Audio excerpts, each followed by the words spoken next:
ambayo tuko na mjumbe wa hii area ni Mheshimiwa Rahim Daud ambaye ako hapa siku ya leo na tunamheshimu. Nataka niseme mkiwa hapa mmekaribishwa sana.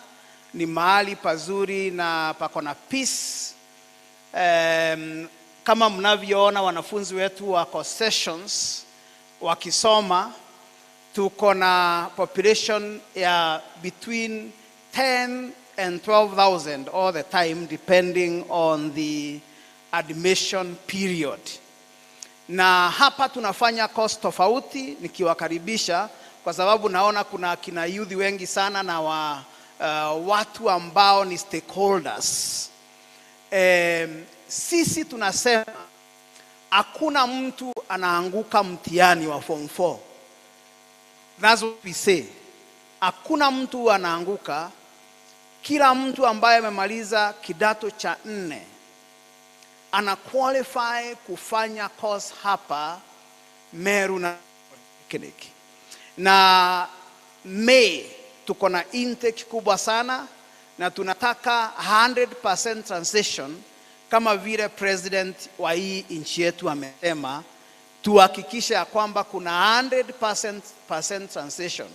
Kwa hivyo msikubalie yeyote akae nyumbani kama hajaenda kujichukulia course yoyote. Na nikimalizia niseme kuna washrooms pale nyuma na hizo washrooms ziko marked VIP ladies and VIP gentlemen. Hizo ni washrooms za the first 2 rows here. Na hawa kurugenzi wako hapa. Tuko na washrooms zingine hapa nyuma. Hata unaona hii nyumba, unaona hapa kuna washrooms, kuna ladies na kuna gents. Na pande ile ingine kuna gents ingine iko pale. Tafadhali tutumie hizo for now, and then we reserve those ones at the back for VIPs only. Sawa sawa. Most welcome CS and most welcome everybody kwa hii public participation ya siku ya leo. Asanteni sana and God bless you. Asante sana Bwana Principal. Ningependa kumshukuru. Kwa sababu gani? Bwana Principal has spoke all the Kiswahili that Waziri was supposed to speak today. So if Waziri uses another language, please bear with him. Thank you so much, Bwana Principal. I will also, in that order, welcome the leadership of the institution. That is the President, to please come quickly and welcome the students and the other stakeholders to Meru County. Tumpigie makofi akija.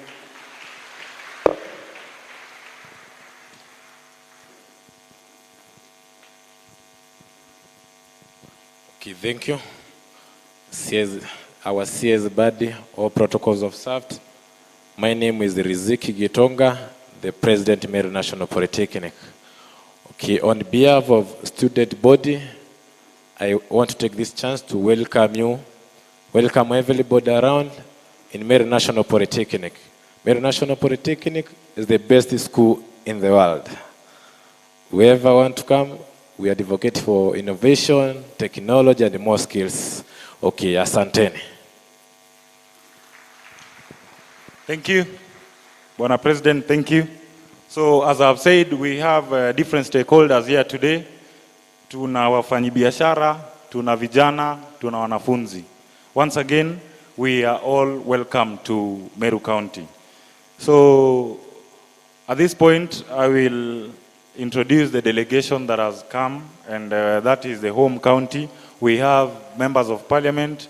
I can see the deputy governor here. So I will first start with the member of parliament, the area member of parliament, who will just briefly welcome Waziri, and he will again speak when the time is right. So Honorable Daud, tumpigie makofi akija.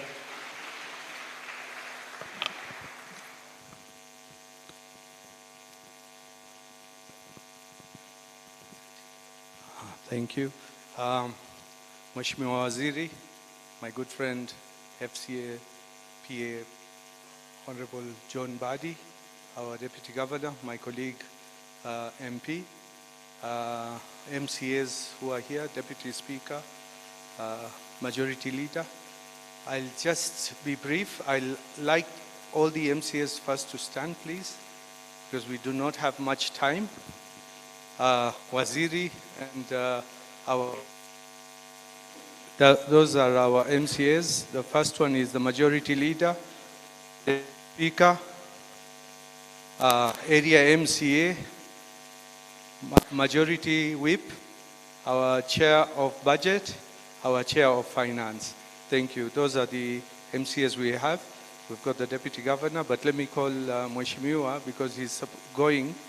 He's got another function to just say a word, and then I'll invite the Deputy Governor to say a few words.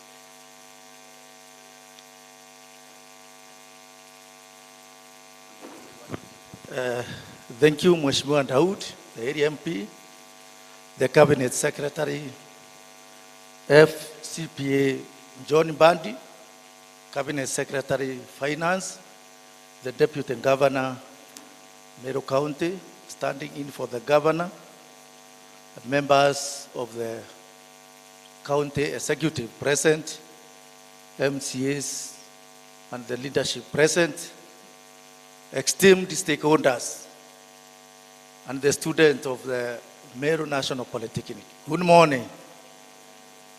Mine is very brief. Assembly for a very long time, who fits very well in the docket that he is. So we have no worries. So Waziri, since you are at the center, we believe when you go back, you will implement the wishes of Meru people and the core. Meru is a very hospitable county. We have issues, and I believe they will be raised at the option time. And I believe they will be responded to appropriately. We have no cause of alarm. I know my seniors are harassing me. I want to Waziri to indulge me. I have another engagement, so that after this, you can allow me to leave. Asanteni sana na muwe na majadiliano mema. Asante. Asante. So I'm not harassing him because this meeting is not for us. This meeting is for all the participants here. And before I call the DG, I just want Waziri to note a few things which His Excellency the President has said should be done for Meru. And I have already spoken to him, but I want to put it on record.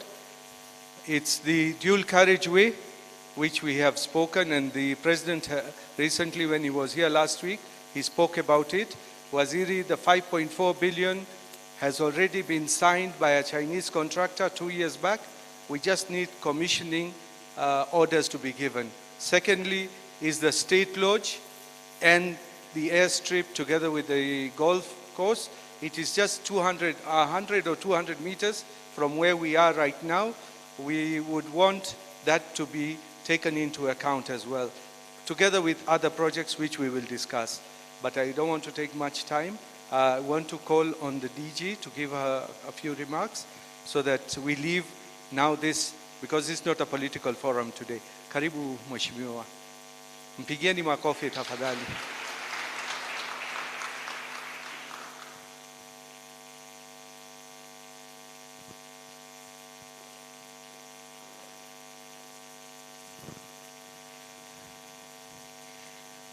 CS FCPA John Mbadi, members of parliament that are present here, members of our county assembly, together with the entire leadership, our cabinet minister, Dr. Esther Rukunga, principal Meru National Polytechnic, the security team that is present here, as well as all the stakeholders. Good morning. I want to take this opportunity, Waziri, to welcome you here in Meru County on behalf of His Excellency, the Governor of Meru County, Reverend Isaac Mutuma Ntwethingia. We are here for a very important engagement, a public participation that is involving our community and the people of Kenya, so that they can be able to make decisions in terms of the budget of Kenya and also privatization of government businesses. Kwa watu wetu, nataka niseme ni muhimu sana tukue na hii mkutano, kuweza kujadiliana, kuweza kujua maneno ambayo serikali kuu imepanga kwa watu wetu wa Kenya, and especially in the next budget cycle ya 2026-2027. Biashara za serikali, those businesses are businesses that touch on the people of Kenya. And also I know that this government, the national government, is very intentional on reducing taxpayers' burden. And that is some of the reasons why they are proposing privatization. Itapunguza gharama ya tax ambayo sisi tutakuwa tunalipa tukiwa wananchi. Na pia itasaidia serikali on ways of improving the economy of Kenya. More so to be able to integrate the bottom-up approach ambayo this government has taken up. This is the reason why we are here. Na ni muhimu tukiwa wananchi pia sisi tukue na wakati ambao tunasema hii inapaswa kufanywa hivi, ama the decisions that are being made, we are also supposed to be involved. And basically, what feedback you give here will shape the finance bill coming next year, so that you can be able to make informed decisions for this government. We are hopeful, Waziri, that through this engagement, the next budget cycle, our people will be involved much more. And I really encourage not only public participation of our people in the national government, public participation forums, but also as a county government zinaendelea, ningeomba wale wengi muweze pia kuingia kusemezana na sisi, ndio hata sisi tukifanya budget ya hiyo mwaka ingine, your vision, your dreams should also be incorporated in those budgetary processes. Kwa hivyo Bwana CS and your team, karibuni sana. We are here to give support. The governor may not be here, but the full government is here by my presence. Asanteni sana. Thank you. Thank you, Mpigeni makofi.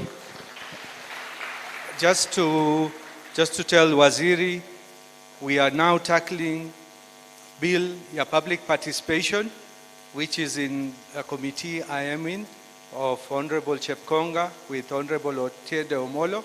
So tunafanya hiyo bill ya public participation to be going through so that the courts do not throw out each and every public participation.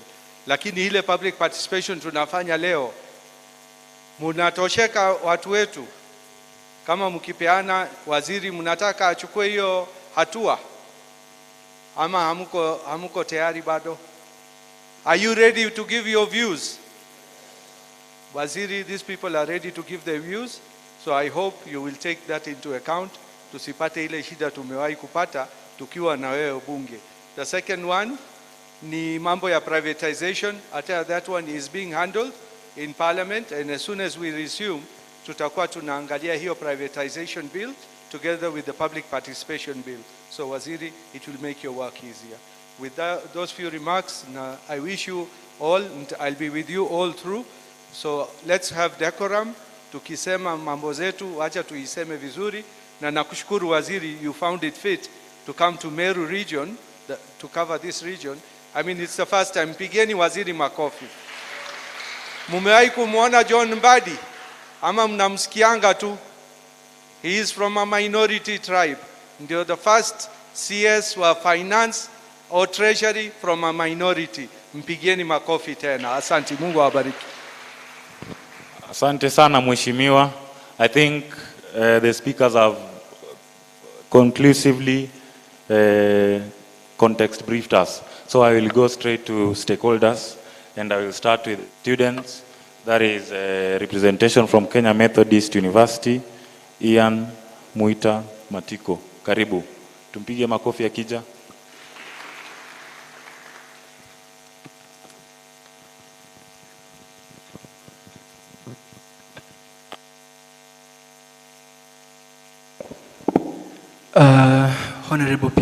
Honorable CS, the Deputy Governor, acting in the stead of the Governor, the area MPs present, members of County Assembly, Office of the County Commissioner, and all the other stakeholders present.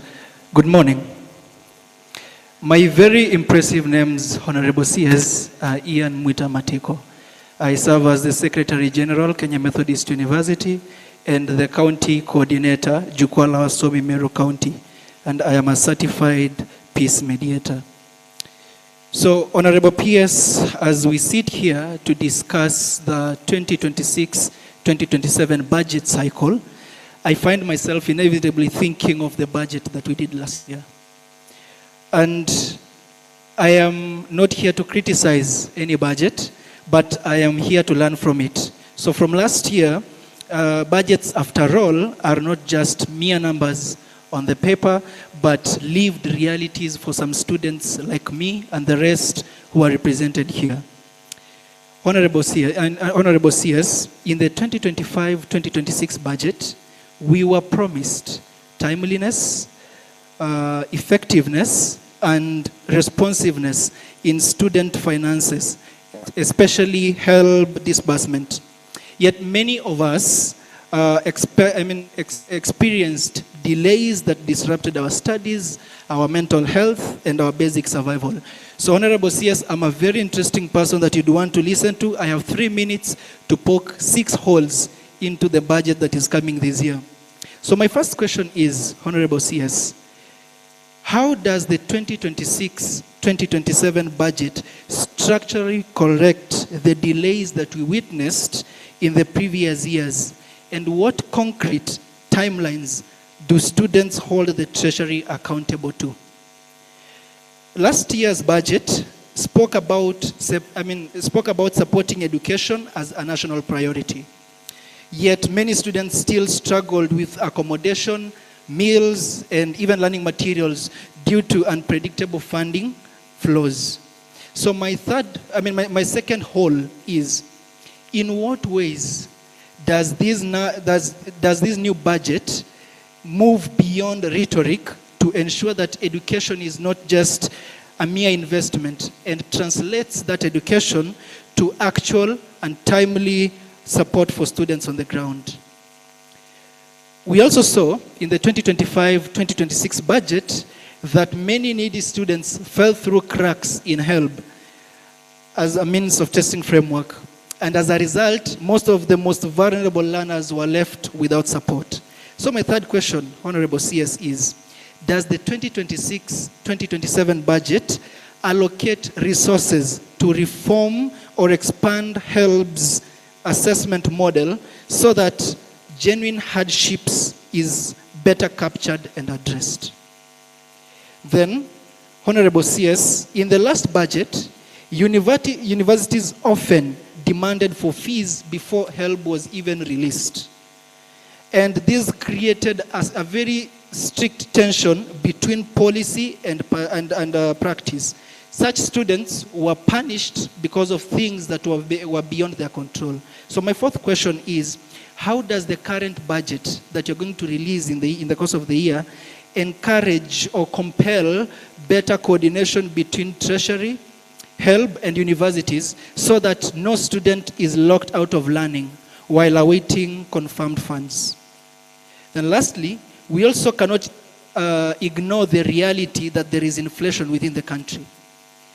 The cost of living has risen since the last budget, but students' allowances have largely been static. They have not moved. Many of us find ourselves and are found to be debating between food and learning materials. So my last question is, how does the 2026-2027 budget include a mechanism to periodically adjust student finances in line with inflation rather than leaving us to bear the burden of rising costs alone?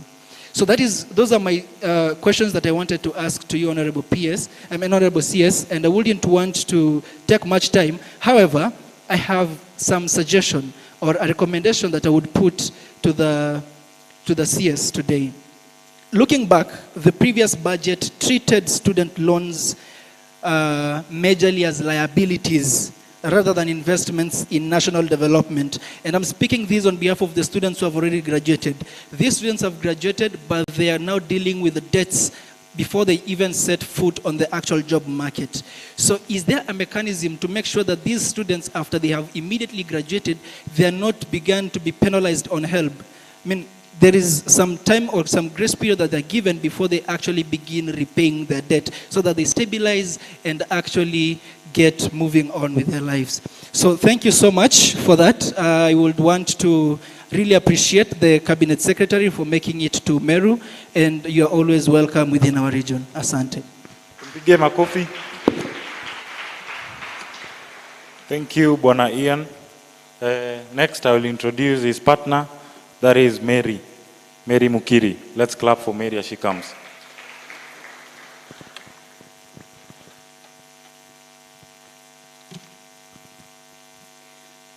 Good morning, everyone. All protocols observed. My name is Mary Mukiri, Deputy President, hapa Meru National Polytechnic.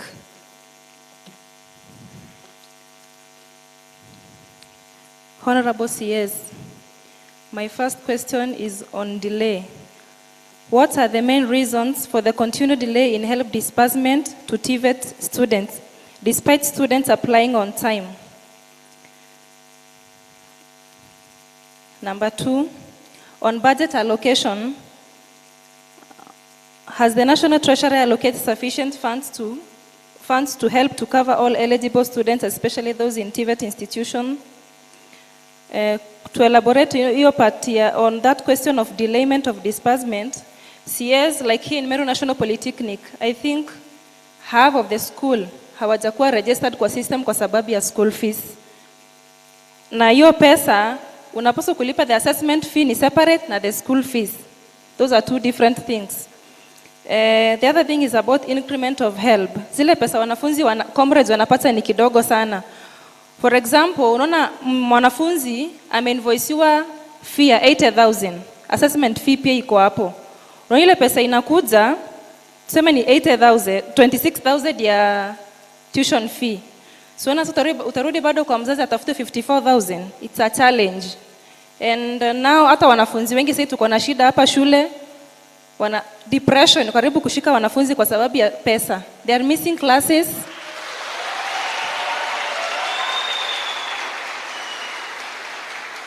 Class attendance iko very low. Hakuna wanafunzi kwa class kwa sababu ya challenge ya school fees na hiyo delay ya help. We plead you kindly, tafadhali shughulikia comrades. Hata kukula imekuwa ni challenge hapa shule, hata huko nje. The other question is about on future prevention. What long-term solution is the Treasury implementing to ensure help disbursement delays do not recur in future academic years? Thank you.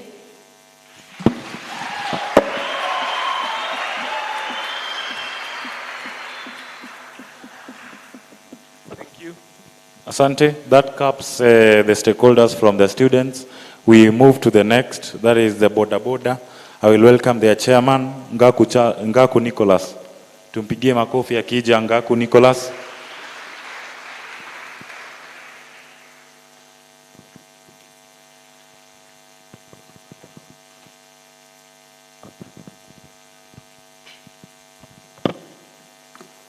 Honorable CS, Madam DG, Chief Principal, MP, Raim, MCAs, and all the sectors represented.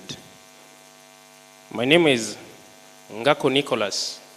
I'm the Secretary General of Boda Sector, Meru County, and also in Mount Kenya East. So, to the CS, our first question about the Boda, it's about the increased levy in the Boda sector, in buying the Boda and also in the spare parts. So my question is, how would you, as you allocate the budget, how would you consider the boda price of buying a bike and also the spare parts levy so that it can be lowered, so that it can help all the boda and also the people using the bike? Actually, for example, we carry students with the boda and actually the price is so high, so we could like you look on that so that even all the community can gain on that. Another thing,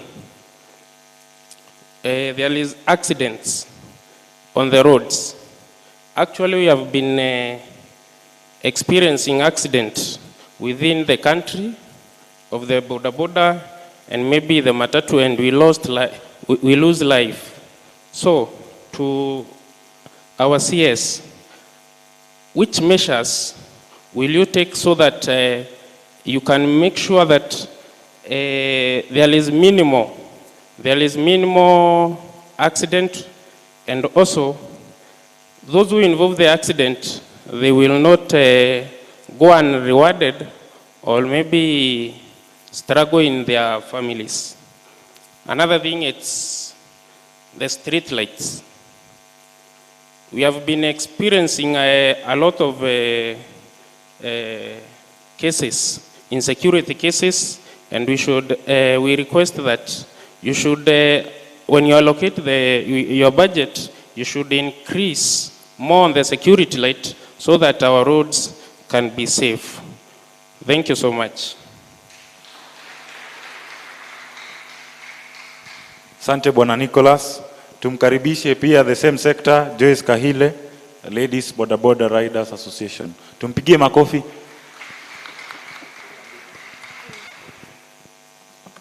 All protocol observed, ladies and gentlemen, good morning. Honorable CS, Joyce Kadure, representing the Boda Ladies Riders Meru County. My first question is, in National Budget Allocation 2026-2027, what specific allocation has been made to support the Boda, especially the Ladies Riders nationwide?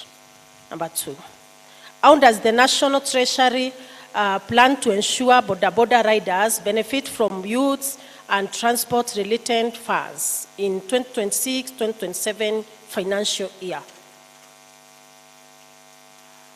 Is there a national budget provision for ladies riders training, road safety, affordable insurance and licensing? Na ningeomba hii iweze kumfikia CS wa education about providing education for riders.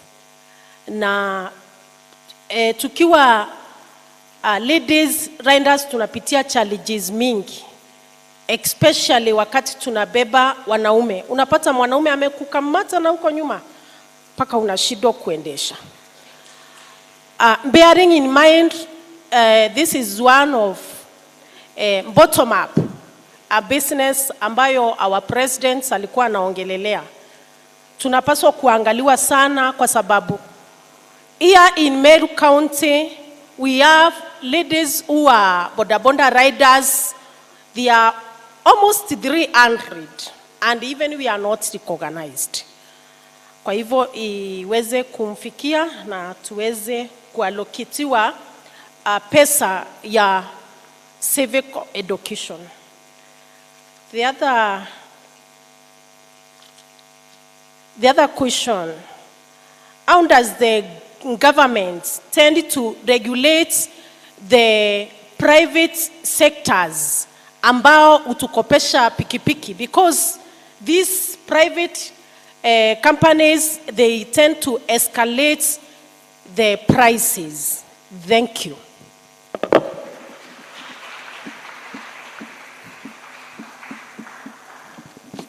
Thank you Joyce. The last stakeholder, nitamkaribisha Bwana Wycliffe Mulwale to cut off on the representation or questions we have from the different stakeholders. Karibu. Bwana CS, Deputy Governor na MP wangu mwenyewe na wasalimu nyote katika jina la Yesu Kristo. Bwana asifiwe. Na wakuu wengine pia tunawapenda nyote. Mimi swali langu kwa Bwana CS ni kwamba my name is Wycliffe Mulwale, Juakali, Meru Town. Swali langu kwa Bwana CS ni kwamba tungelipenda kujua sisi kama wanajuakali katika budget yako ya 2026-2027 umetupangia nini kama wanajuakali hasa Meru County. Kama tuko ndani ya hiyo budget yako tungependa kujua leo ikiwezekana, kwa sababu pale town tumekaa kwa hiyo juakali zaidi ya miaka 30 na hatujaona kiongozi yeyote ambaye amewahi kututembelea na kuja kutuuliza hata mungependa kusaidiwa namna gani, mungependa kuinuliwa namna gani. Kwa hivyo tungependa kujua kutoka kwako tunaweza kuinuliwa vipi ili juakali liweze kuinuka. Sababu ya kuuliza hilo swali ni kwamba juakali ya Meru Town ina play a very big role in this county.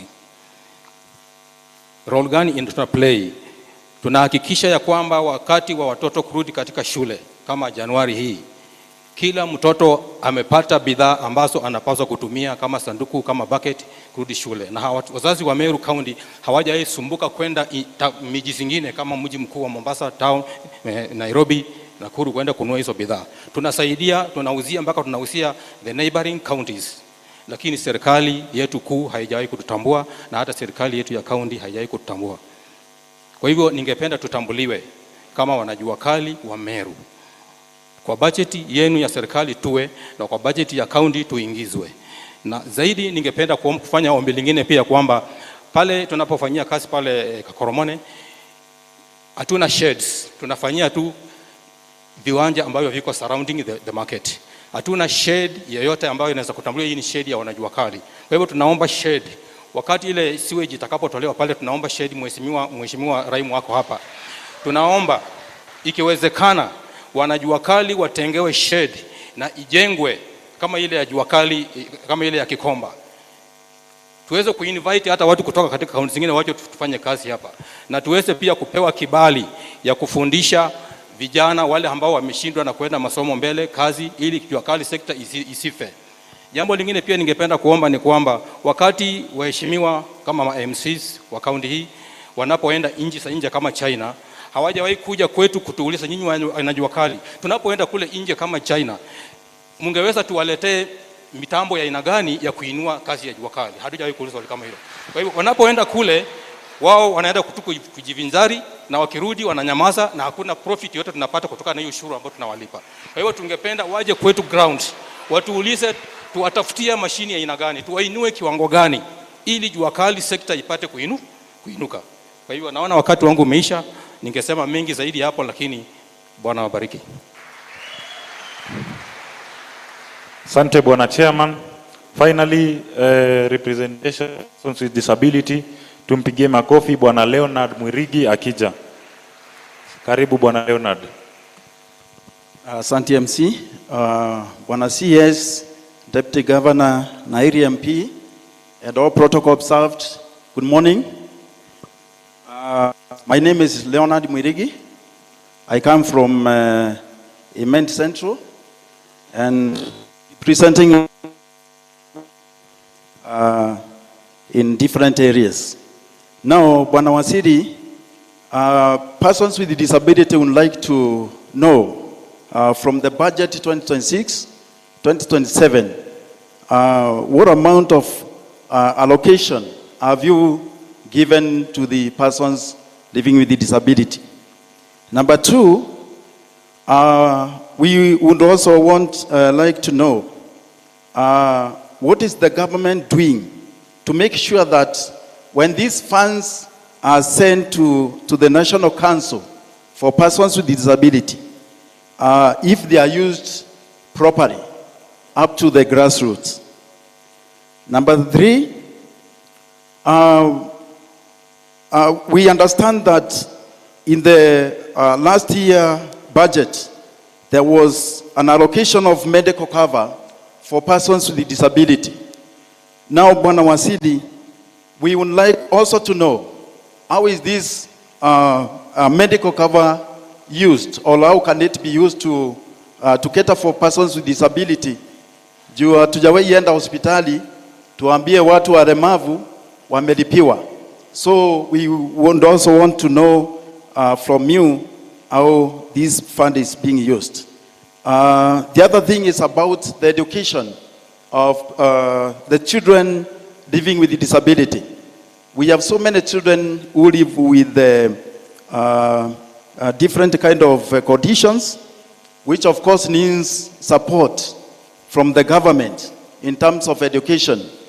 Because unaweza enda shule ukute kuna walemavu lakini hawana walimu ambao they are trained to mentor them or to teach them. So we would also want to know how the government is doing about that. Asante sana Bwana Wasili. And the last one is about registration of persons with disability. Of late, hatuwezi sema walemavu ni wangapi, because they are not registered with the National Council. So we also want Bwana Wasili to take note on that, to make sure that persons with disability are well registered with the relevant authorities. Asante sana. Thank you so much. Let's all clap for these stakeholders for being very brief and direct to the point. At this point, I will now welcome the leadership of other representation of the that is DCC, Lucas Mwangi. Tumpigie makofi akija.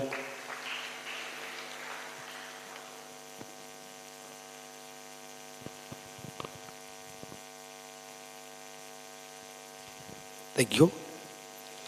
Our chief guest, the CS,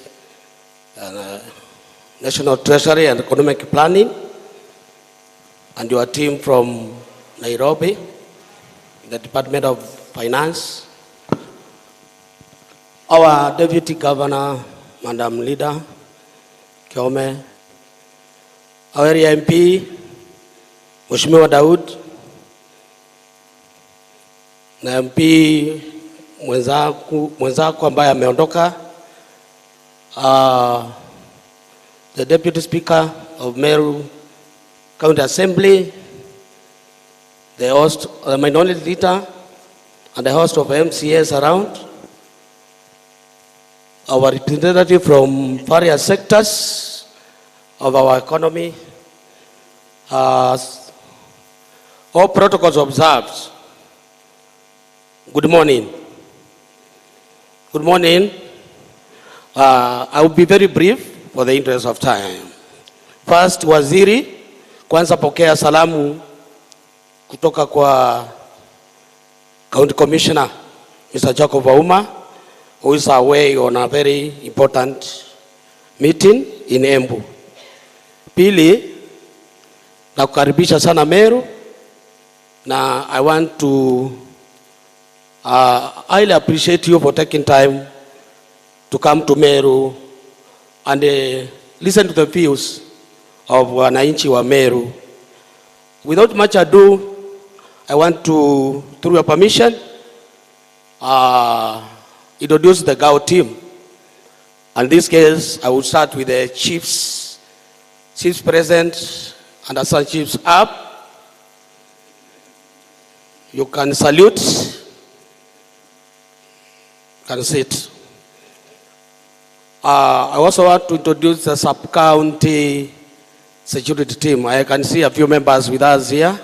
You can stand up and wave. Stand up and wave.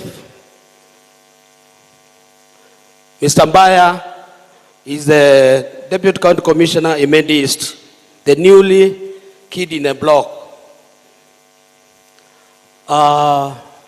We also have Mr. Omondi, up and wave. Wave the Waziri and your colleague. At this juncture now, with the humility, I want to invite the security team from the county to come here. Museme majina tu, kujeni hapa mbele. Timu ya county ya usalama kuja hapa mbele. Introduce yourselves. Yes. Hapo ni sawa?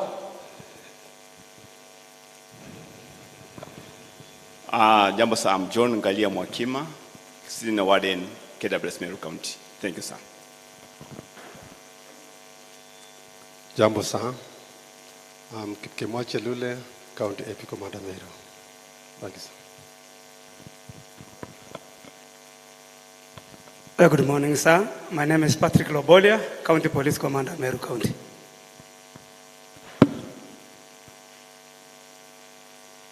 Morning, sir. I am John Betru, the County Police Commander. Thank you, sir. Morning, sir. I'm Inspector Masika, representing the CCIO Meru County. Yes, I also have an SEC, Senior SEC Japala. Introduce yourself very fast.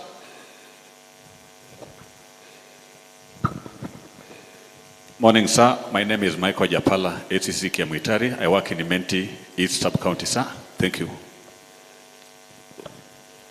Thank you, sir. That is now the security team apparatus in the county. And I want to tell you that, CS, they are really doing a good job. We know, biashara zote pia zinataka mazingira matulivu ya usalama ili biashara isiweze kunawiri. Kwa hivyo wanafanya kazi nzuri. I can attest to that. Now, without much ado, I want to say one thing. Waziri, the idea of having such a forum for engagement with the citizens at the grassroots ni kitu ya maana sana. Tumeona wakati wa jukwaa la usalama, maoni vile wananchi walitoa na vile serikali ilienda kusikiza hiyo maoni na kutia maanani. Vile vile tunaona jukwaa la wasomi na vile vile jukwaa la kuna wasomi na usalama na pia sasa tuko na jukwaa la biashara. Kwa hivyo waziri, tunarudishia serikali shukrani kwa kuwa na vikao kama hivi, kwa sababu sinalete ubunifu, kwa sababu serikali inaweza kupata feedback one on one. Kwa hivyo tunaunga mkono kwa dhati na wananchi ambao wamehudhuria kikao ya leo. Asanteni sana. All the sectors, the Student Association, University Student Association, the tertiary, and all other sectors, disability, jua kali, Kenya National Chamber of Commerce, boda, tunashukuru sana. Na mtoe maoni yenu na maoni yenu, na wataka kuhakikishia waziri na timu yake wataichukua maanani. Kwa hivyo bila kupoteza muda, nataka nikaribishe Brian ili tuweze kukaribisha waziri pamoja. Asante. Let's all be upstanding as we welcome the Cabinet Secretary, National Treasury. Tusimame sote. Karibu bwana waziri. Tumpigie makofi akija. Shangwe na vigelegele. Karibu bwana waziri.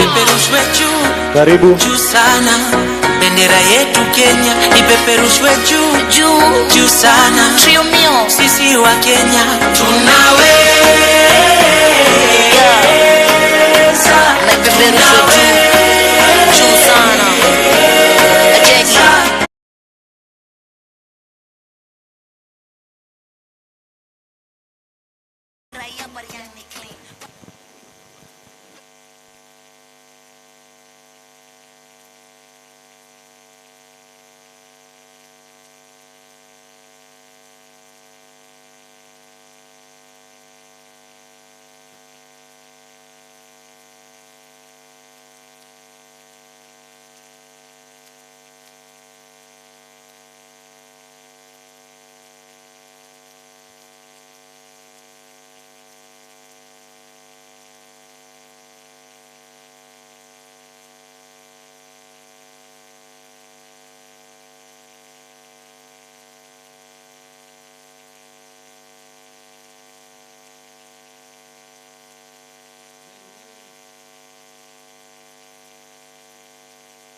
Deputy Governor, Madam Leda, I hope I've got your name correctly.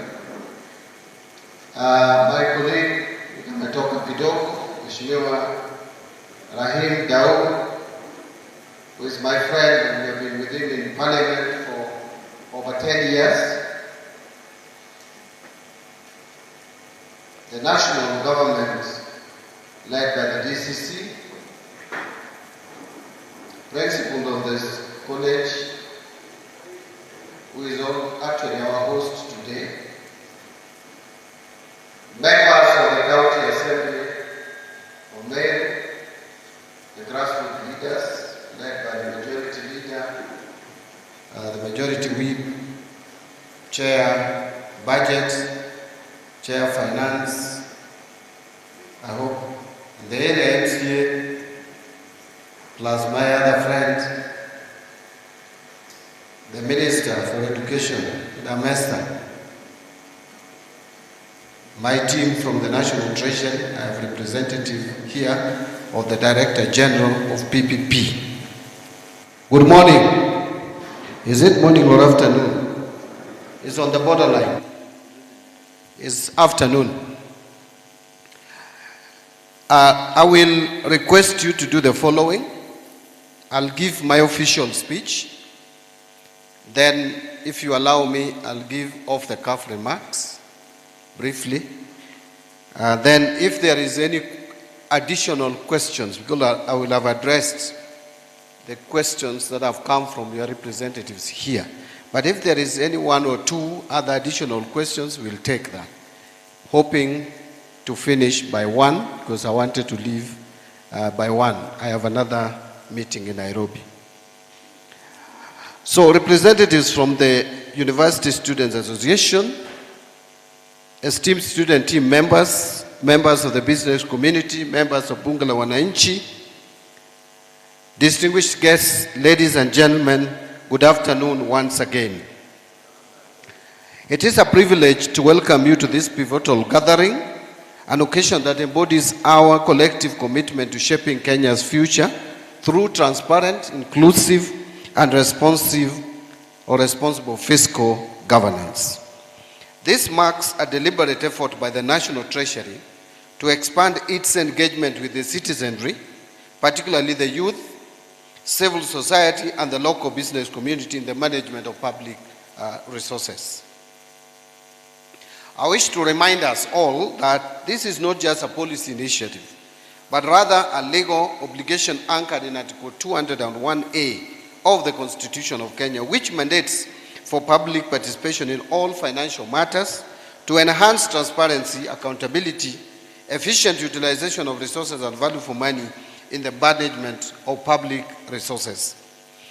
This process actually builds up from the inaugural meeting which I held on 10th of December 2025 in Nairobi, where I actually launched the National Budget Student Forum with the sole purpose of embedding a youth-centric perspective into our national economic decision-making processes. And I'll explain why it is important to embody or embed youth-centric perspective in our budget-making process and in all economic decision-making processes. During that launch, we actually committed to engage the youth of this country in their respective regions on matters pertaining to financial management and generally in the public discourse. Further, to align with the recent privatization initiatives, it has been deemed necessary to broaden this engagement to also include the business community and Bunge la Wananchi for a more comprehensive stakeholder participation and transparency. We started with the youth because we were focusing on the budget, and this time we wanted the budget to be more youth-centric. But then because we also have, along the way, brought in the issues of privatization and divestiture from public assets, it became necessary to engage other stakeholders as well. And that is why we have invited members of the business community and even Bunge la Wananchi and other stakeholders like Boda Boda, Matatu, businesses, etc., so that the engagement is broader. Now, since the launch of this exercise, we have held engagement meetings in a number of places. Kakamega, for the Western Kenya region. We also had an engagement in Migori for the former Nyanza province. We held an engagement in Eldoret to cover, it was supposed to be covering the North Rift. And we were to have a meeting in Nakuru which did take place for the Central and South Rifts. And yesterday, we were in Kiambu to engage with the people from Central region. Today we are here for the wider Eastern region, and we still intend to be in Garissa for the Northern Kenya region, and finally in Kilifi for the Coast region. These engagements have provided us with an opportunity to highlight the trade-offs associated with allocating limited resources against the numerous competing needs. And even from the conversations we have had here, clearly you can see there are competing needs for our resources. And yet, those resources are limited, as I will demonstrate to you shortly. Therefore, we need to have a trade-off that aligns and attunes to our national priorities. Because the resources are limited, the needs are unlimited. So we must find a balance how to utilize the little resources that we have to align it to our national priorities. This indeed epitomizes the objective of this exercise, as citizens are better informed about policy choices amidst the constrained fiscal environment. Listening to you, I was wondering whether we communicated well. But since this is the beginning, it's important to start from somewhere. Because I had most of you asking me to tell them what is in it, what is in the budget 2026-27 for them. Yet that is what has brought me here. I have come to listen to you to tell me what you want to be in the 2026-2027 budget. And you are asking me what is in it for us, like it is already concluded, a fait accompli. I understand you perfectly well, because the history of budget making in this country has been one of secrecy, where the minister and his team, the technocrats who have been nicknamed the Mandarins, sit at the Treasury building, the CS at the 14th floor, and the rest of his team occupying those floors. We make figures, we create books, and then you are waiting for one specific day, the budget day, for Mbadi to appear with briefcase held in hand. And you know, zamani hata ilikuwa mbaya zaidi, mheshimiwa. I remember, and I'm sure many of us do, where the budget day was such a sacred day. And it was a day where everyone was speculating. In fact, on the eve of the budget day, there were no sales. No one would even sell you sugar, salt, or whatever. No, because they are waiting for prices either to rise or come down. The moment the prices rose, immediately the traders increased prices. But whenever the prices went down, they were still clearing the stock. That used to be the budget day. Now the budget day has changed. First, executive does not make the budget. Executive, through the minister, make what we call budget proposals. And we present the budget proposals 2 months to the end of financial year. By 30th of April, we present the budget to members of the National Assembly, people's representatives, who are the actual people who make the budget. So, right now, what we are doing proactively is to listen to the ground. We are listening to the ground, but this time, tunasikiza ground ya ukweli. So I came kusikiza ground. Ground inasema nini? Where do you want more allocation? And I've heard you. The cry here is number one, education is underfunded. Is that not correct? The summary of what you have aired here, Mheshimiwa, is that education is underfunded. The other one is that our special interest groups need better attention. Okay? So my friend, when I go back, I know I'll look at the budget and see how to take care of the special interest groups. It may not just be persons living with a disability. We know there are more disadvantaged, but there are other disadvantaged groups like the youth, like women. They also have a degree of marginalization. And the elderly, people forget the elderly. I was brought up in a family of the elderly. I was born, my father, I was born when my father was 71 years. 71 years. That's when I was born. And I lived with him until I was 35. The last born. 71 out of 35, that's 106. That's when I lost my father. And I lost my mother not long ago at the age of almost 90. So I know how the elderly can be marginalized and people don't even realize it.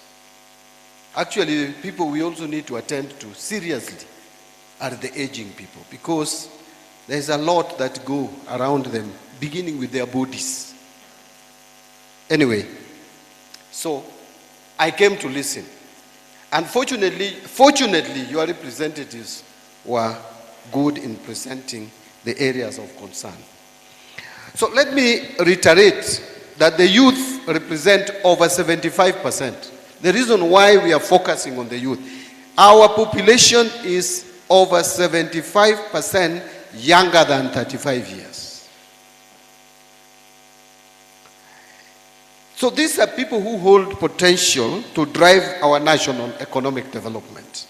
If you want to develop this country, you must focus on this percentage, 75%.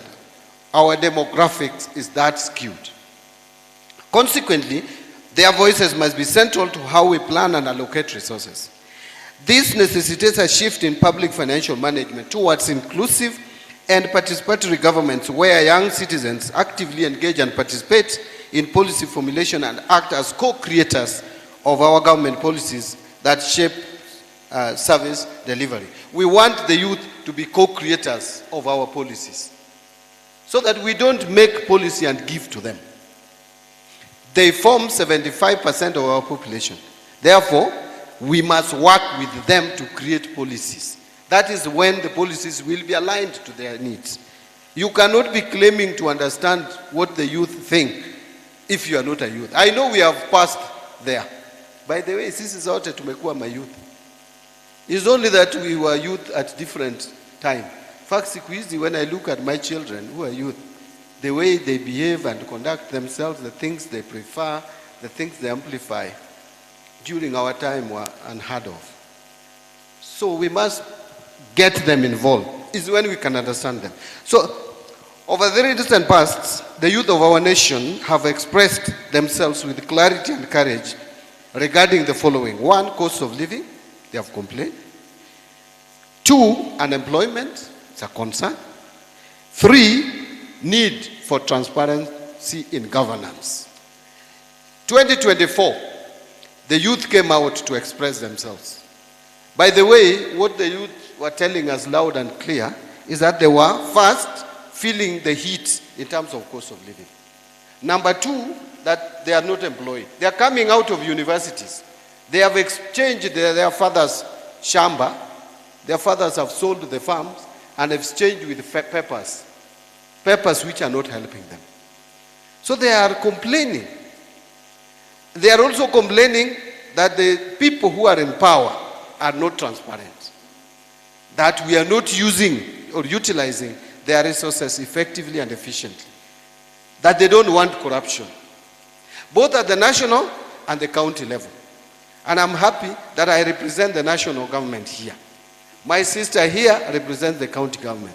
We must work collectively, both at the national and the county level, to fight governance issues which compromise service delivery to our people. We must say no to misuse of public resources. And that is what the youth have spoken about. So we better hear them, not to condemn our youth. We must hear them, and we must acknowledge that these concerns are not only genuine and valid, but are urgent. Our goal is to move beyond listening as I was doing it there. We must now move and commit ourselves to turning the frustration that we see among our youth into meaningful and tangible progress. This forum, therefore, provides the perfect opportunity to provide our feedback on the necessary actions from the government to address these challenges. Kenya has adopted also, that's the next step I'm moving to, a privatization as a strategic economic policy shift to promote efficiency in the economy by subjecting public services to market forces. So I'll talk about privatization shortly, but let me just mention that this shift aims to improve competitiveness, boost our revenue generation, and support fiscal consolidation. A pathway that would help us in reducing government expenditure on inefficient state corporations and fostering market development through deepening Kenya's capital market. Kenya now is number 2 in Africa, according to the report of last year, in terms of our capital market development, just after Egypt. Our Nairobi Securities Exchange is number 2 in Africa. And we must continue to deepen it to take our rightful position in Africa, which is number 1.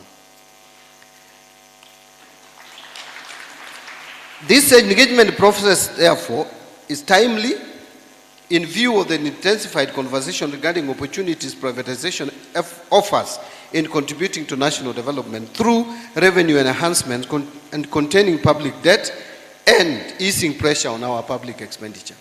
In fact, I'll come to condense the reason why we are going the privatization route, because that is key.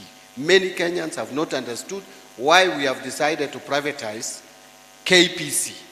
And I must be specific on KPC because it is out there in the market. KPC belongs to you and I, belongs to Kenyan.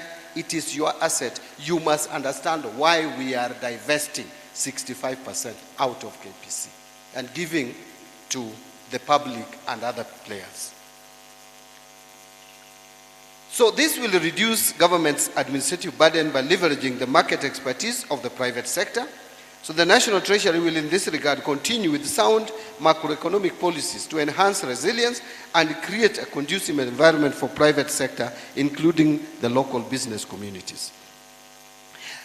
Let me reaffirm the government's recognition of the critical role the private sector plays, especially the local business communities, the role it plays in driving Kenya's economic growth through revenue contribution and job creation. Under the bottom-up economic transformation agenda, the government is implementing measures to create favorable conditions for the growth and sustainability of private enterprise. I can see Mheshimiwa Dehu, you're wondering, Mbadi is talking about bottom-up economic transformation agenda. You know, nowadays I speak it even better than you. Yeah. Broad-based. To enhance the outcomes, I hereby call for closer collaboration between the government and the private sector to unlock growth opportunities, especially in sectors with high youth employment potential like agriculture, MSMEs, housing, healthcare, and the digital and creative economy. These sectors are not only engines of growth, but also platforms of innovation, entrepreneurship, and job creation for the youth. This engagement provides a basis for this collaboration through sharing of ideas and proposal towards this objective. We will therefore endeavor to have a robust collaboration with all stakeholders, including the youth, the private sector, representatives, experts, civil society groups, volunteers, and local communities. So by forging these partnerships and collaboration, the government will harness ideas, skills, and resources of diverse stakeholders to better deliver policies in a more transformative way. Ladies and gentlemen, I want to state here that I was elated to receive a written memorandum outlining some practical measures through which we can enhance financial support for students in tertiary institutions. And I want to mention here all the representatives who have spoken. Kindly put what you have written, what you have said in writing, and submit them to us. And any other person who has ideas, we have a team here who will collect your views, and then we will sit down at the National Treasury to look at your views and your priority areas and accommodate them. We have listened to students just to get to know that our sitting here is not an academic exercise. I will tell you that listening to students when we began, Higher Education Loans Board, the HELB funding, in the last year's budget was first 41 billion reduced to 37 billion. Out of that, this financial year, we are proposing to enhance it to 58 billion, just by listening to students. But I want to tell you that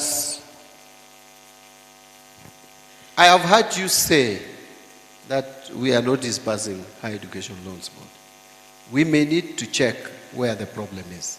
Because the budget for 2025-2026, and we are in January, the year is ending in June. And this is the fact. The budget for 2025-2026 for Higher Education Loans Board was 36,419,870,000.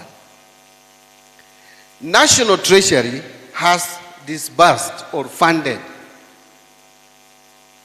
Kenya shillings 36,419,870,000. Meaning we have funded it in full, 100%. So when I hear that there is delay, I'm wondering, what is this delay? And this was a request from the ministry. The ministry requested us to release the money in full. And we did that because we value the education of our children. Problem maybe is that it is not adequate. And we are working towards improving that. And I will explain to you that we have other competing needs, but we value education. The money that goes to university, is it University Funding Board? Yeah? The scholarship, the one that is modeled around mean testing. Yeah? The budget was 17,158,226,971. Up to date, we have funded 8,579,113,485 shillings. That leaves 8,579,113,485, meaning we have funded it 50%. So we are not that late in disbursement, but I may need now to discuss with the Higher Education Loans Board and find out where is the delay. What is the problem? Because the money has been released from the National Treasury. The students are saying we are delaying in releasing the money. So who is not doing the right things? So I wanted to clarify that before I forget.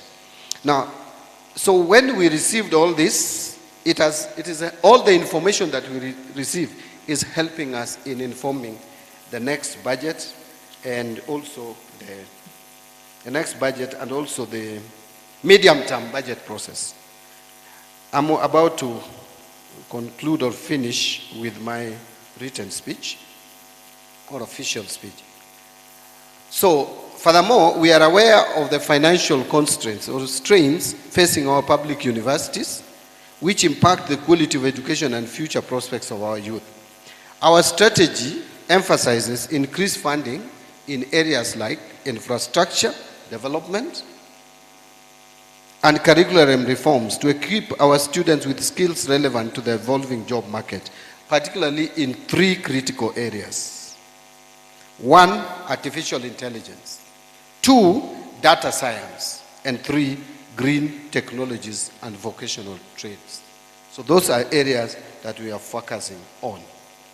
So during this process, we welcome positive critique of our public financial management systems and policies to shape the budget process. So don't feel shy, say it as it is. No one will look at you like uko na madharau. We have come here to engage, all right? And please deliver your message in your own style. You can never be John Mbadi. You are just yourself, and you cannot be another person. So just deliver it the way you are. Don't fake it, yeah? Just speak to us. I may disagree with you, but you have the right to say what you are saying. So your active engagement in this process guarantees efficient and transparent use of public funds, ensuring that public resources achieve their intended objectives. I wish to urge for your concerted effort to enable us build a Kenya where opportunities are accessible to all, where youth are empowered to lead, and where our collective aspirations become reality. Together, we can forge a prosperous, inclusive, and resilient nation. That is where my official speech ends. Thank you. So now allow me to engage without being constrained with this official speech. Ladies and gentlemen, I want you to appreciate where Kenya has been and where Kenya is today in terms of our economic capacity as a country. Let me tell you, in 2021, 2022, and Honorable Dawi is aware, IMF had predicted that 6 countries in Africa were going to default in paying their debts. You know, from 2014, we have had accelerated uptake of debt in our country. Well, for some good reason, because we decided to expand our infrastructure, to be able to have an infrastructure foundation that would help the economy to leap to the next level. However, most of the infrastructure projects that we invested in are either long-term, some have a payback period of about 20, 30 years. Some were also not well thought out, like the SGR hanging somewhere with low economic value. If probably we extended SGR beyond Naivasha to the border with Uganda, it would have brought more economic gains to the country than where now it is hanging. So our debt level had reached that as unsustainable level. And we were predicted that we would default. And countries have defaulted. Today, as I was coming, I was reading Business Daily, how Ethiopia is struggling as we speak to get out of that trap. In fact, now they are being dictated to. As an economy, there are 2 countries, China and France, are cheering to get Ethiopia out of that mess. By the way, Kenyans, many of us don't know what defaulting means. When you default in repaying your debts, it is a serious thing. And the first thing that would happen would be IMF would be in town. And this time round, they will not be coming like they always come to discuss with us. No. They will be coming to give us orders and ultimatums. They will come and tell you, see, you are already in shit. Mmejiingiza kwa matope. For us to help you come out of this matope, there are conditions. You will reduce your civil service by, say, 50%. You will reduce the salaries of all staff by 50%. You will reduce all elected leaders by 50%. MCAs, 1,450 wards must come to 700 and something. MPs from 290, 145. I'm giving you examples of what they would demand. These your counties are too many. 47, too many. You must merge them. Tharaka Nithi must merge with Meru and many other things. Those are examples of what could happen if we defaulted. And by the way, we were about to default. Why were we about to default? Because the previous administration did not see sense in organizing post-election period because they were going out anyway. So they didn't care. There is a bond, Eurobond, that is coming for payment in June 2024, and there was no plan. And it is $2 billion US dollars, which is equivalent to 260 billion Kenya shillings. No one cared. The administration that came into office also had problems. They were looking at the debt coming up for payment, but they have no solution. They have to pay salary. Counties are calling for money. Otherwise, they would shut down. Capitation in schools is needed. Health must be taken care of. So everybody was in panic, but we didn't know what to do. Around that time, you'll remember, if you went to the bank to get dollars, you could not get the dollars that you wanted. If you went to buy dollars. If you had your son or daughter or your brother schooling out of the country, in the US, Australia or whatever, and you wanted to pay fees, you could not get the dollars you wanted. It was a sorry state of affairs. Fortunately for Kenya, the market opened and they managed that liability. And that is why last year we decided never to be careless again. Another Eurobond was coming up for payment in 2027 May. We decided to pay it last year by February. Another one is coming up for payment in 2028. We had a choice to be careless again and say that is after election anyway. We'll have won our second term. But whether we are going to win the second term or not, it is important to prepare and live an economy that is functioning. Because even if you leave office, I leave office today, I will still live in this country. And an economy which has failed, no one is safe. Even if you have wealth, that wealth will sublime and will never be there in a short while. Even if you have property, who will live in your houses? Who will pay you rent in a failed economy? Where salaries have been reduced by half, where people have been retrenched. So we must know that this is our economy regardless of positions that we hold. I know second term tutapata. I have no doubt about it. Two term is real. I have no doubt about that. It is real. Tutapata hiyo. Tutapata. Hiyo tutapata. But this is not the time for that. What we have today is to prepare ourselves as a country for posterity.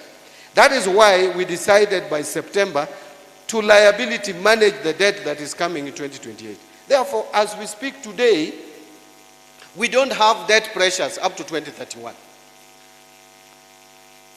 That is why the other day on Thursday, you saw Moody's, which is one of the globally reputed firms, upgraded Kenya from CAA1 to B3 and said now in the short term we don't have debt risk as a country. We are no longer in that debt risk assessed by other people. All right? Simply means that now we are a country that people can do business with. And they have said now we have a stable economic outlook. We were at negative, then we moved to positive. Now we are stable. Hata kama wengine wanasema this government is doing nothing. Even let's assume we are doing nothing. But getting the economy from near collapse to stable, is that not something? Now it can be built on. Hata kama si mimi. Dawood will build on it. Tomorrow you will be the CS National Treasury. You can now take over from me and build on it. Now, you people, that is where we were.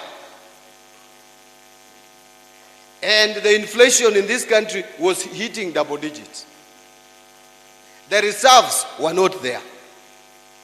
Foreign exchange, shillings was trading at 160 to the dollar.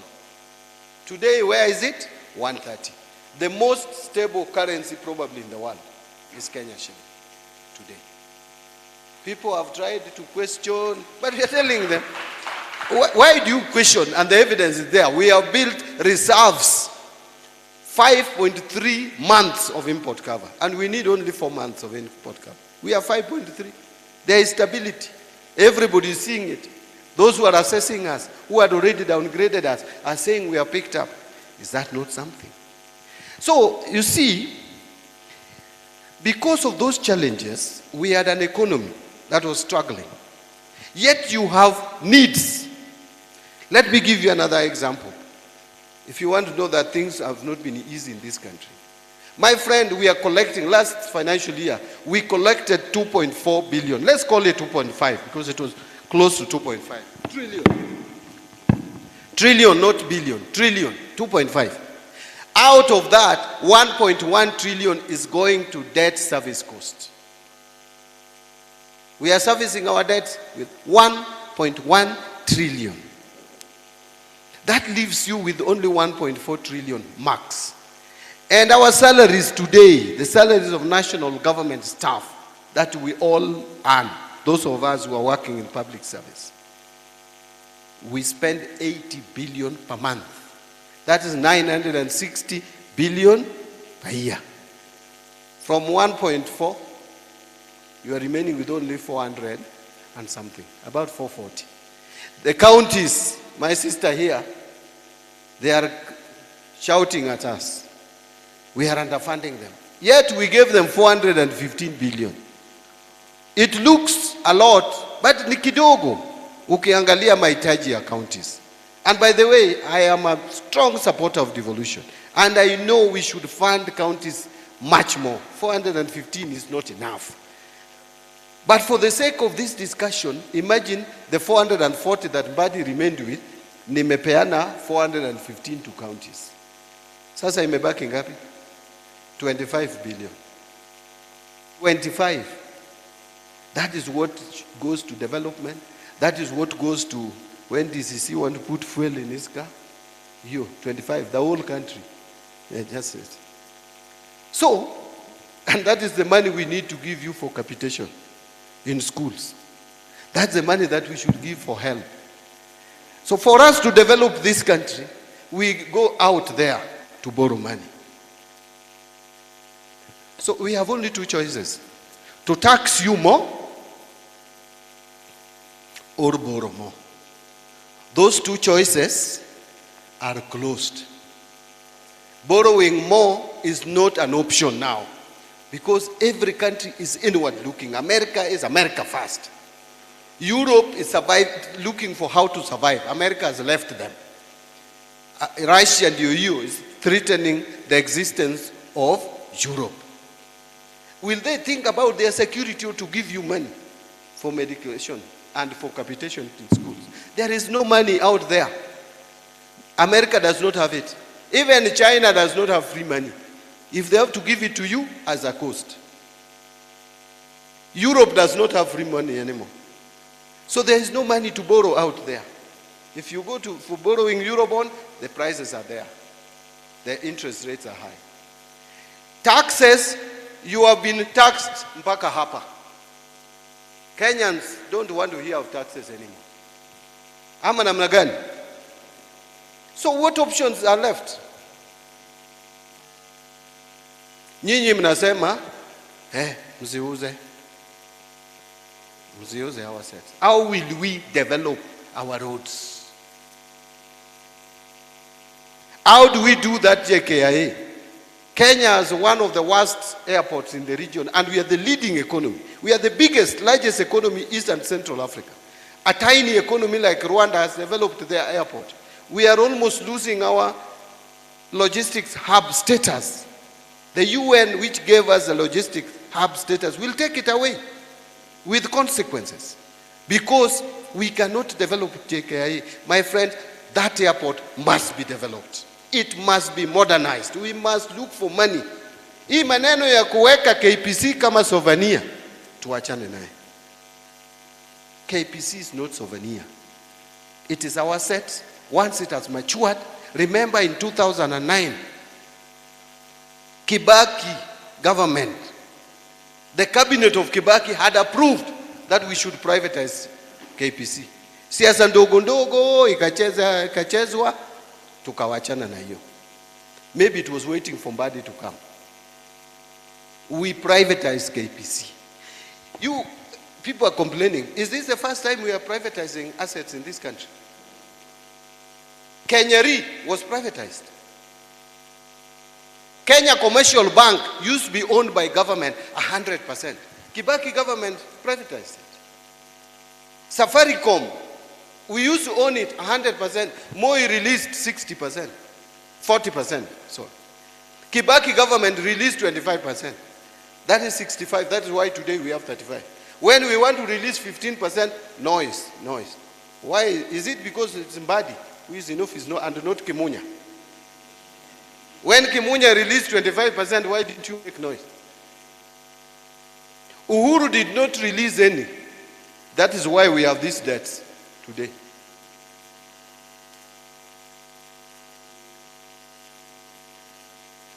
Kengen, we released some of the shares. Kengen is now performing better. Safaricom is now doing much better than when the government held 100%. It's now the leading, the most profitable company in Africa, or in the region, in our region, East and Central Africa. Safaricom. If we held more shares as a government, it would still be struggling there with government bureaucracies. The profit that now, the dividend that we are getting from Safaricom today is many times more than what we used to get when it was 100% owned by government, and we are owning 35. When we release 15, 20% may even give us more, because these investors will bring in more capital into it and expand it even in other countries. So, my friends, hii kitu mnaambiwa ati wanauza. First of all, government is not in business or doing business. The government should provide a platform for private sector to thrive in doing business. I keep on telling you that government already owns 30% of your business. Hata ile kiosko yako hiyo kiosk unaown. We have 30%. And you pay us first before even you pay your staff. Ile pesa unapeana serikali, before you pay yourself unapeana serikali tax, whether you like it or not. So we don't need to struggle with you over dividend. Chukua dividend ukae naye. Mimi, give me tax. We run the government. So now what we are doing with Kenya Pipeline is that we are offering 65% of it for privatization. We are retaining 35. The 65% that we are releasing, 5% of that 65 will be to staff of Kenya Pipeline. 15% will go to oil marketers, both local and external, because oil marketers are the biggest stakeholders in KPC. We want them to have a stake. 20% will go to institutional investors, Kenya. That is pension funds like NSSF or PSSF. We have mutual trust funds. We have insurance companies, those who want to buy but are corporate. Then we have 20% for you and I, the ordinary people, to invest. Then we have 20% for our brothers and sisters in the East African region. We are targeting more particularly Uganda because they are interested in investing here. Uganda provides revenue to KPC of 32%. 32% of KPC revenue comes from Uganda market. That is not a market you can ignore. So we are offering them about 20%. Let them have a stake here. Let them have their representative in the board so that they can have more confidence and continue doing business with us. They shouldn't look south to Tanzania. Should look east. Right? We are giving them 7% of their petroleum products we are transporting to Uganda. 3% comes from Dar es Salaam. We want 100% even. And then now 20% will go to other investors globally. But the bulk of this is still going to be owned by Kenyans. When we get the money, and we get money from Safaricom, we are projecting to raise 106 billion. And if you see how Ugandans are excited, actually they were very angry that we only allocated 20% to East Africa. And Kenyans are still hesitant. Ugandans are very excited. I was there up to yesterday. I came from Uganda yesterday. They're very excited. They are pushing us, we should increase that percentage. But we told them we have our capital markets authorities, rules and regulations, which cannot allow that. And the national interest. So, if we get this 106 billion, and we are getting 244 billion from Safaricom, that is 350 billion. We will put this money in the National Infrastructure Fund. We are not going to use it to pay salaries. We are putting it in a fund that is going to develop commercially viable national or public infrastructure projects. Let me move to conclude. So what happens? What happens is that we will not tax you more. What happens is that we don't want to take excessive loans in going forward. But we will not tax you more. In fact, we are thinking now of reducing taxes. So let me announce this here, that we have agreed with His Excellency the President that low-income earners in this country should be given a reprieve.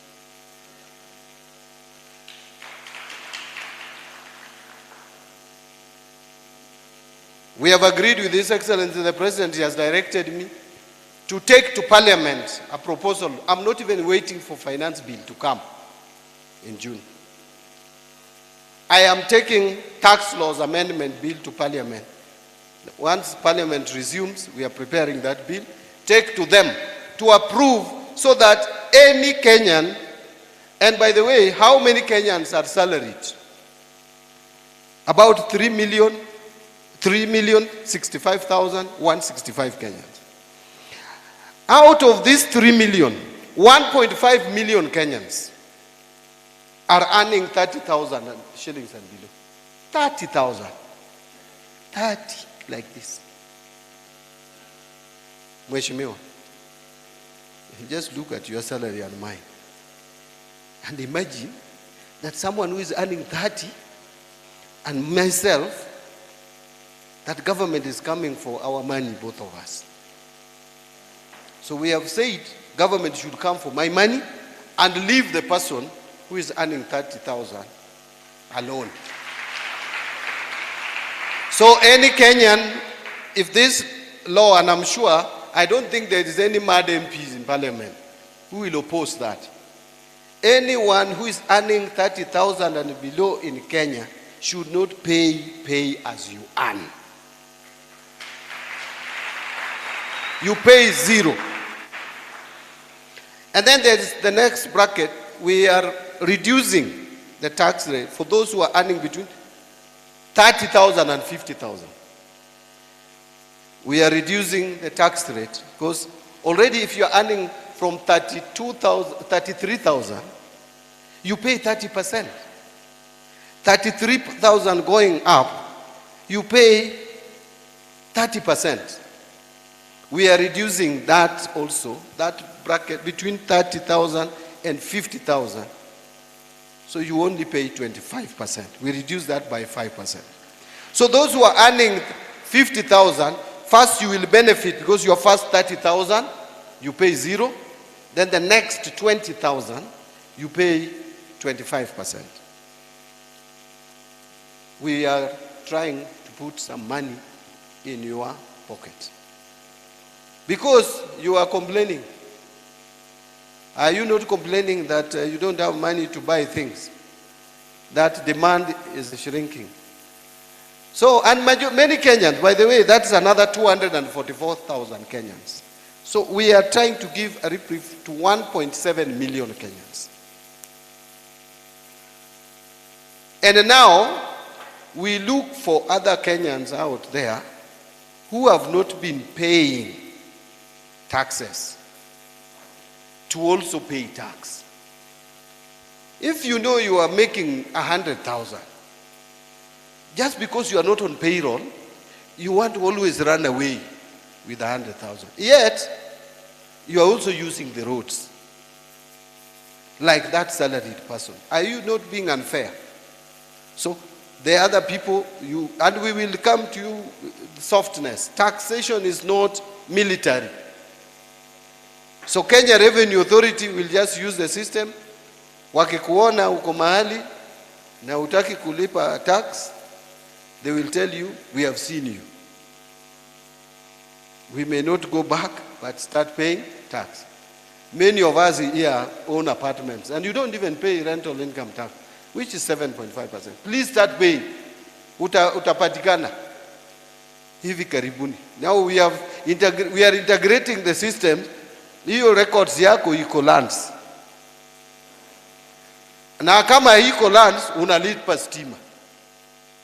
Unless you stop paying electricity, we will get you. Na hata kama ulipi stima, unalipa maji. Na kama unalipa stima, si unalipa stima kwa nyumba, either unaishi ama rental. Kama unaishi kwa nyumba, hakuna mtu atakusumbua. Lakini kama ni rental, peana 7.5%. It's not even a lot. You are earning 100,000 from an apartment. We are only coming for 7,500. That is a tax. Give us that money. Imagine, you people should be paying us between 82 billion and 100 billion, and we are receiving only 17 billion. The rest of the burden you leave to a teacher who is earning 30,000 to carry that burden for you. Now wewe unapata rental income hapa, ingine, in a month you are getting 300,000. Unakula yote. Na mwalimu ana earn 35,000, payslip ikirudi ni 12,000. It is not fair.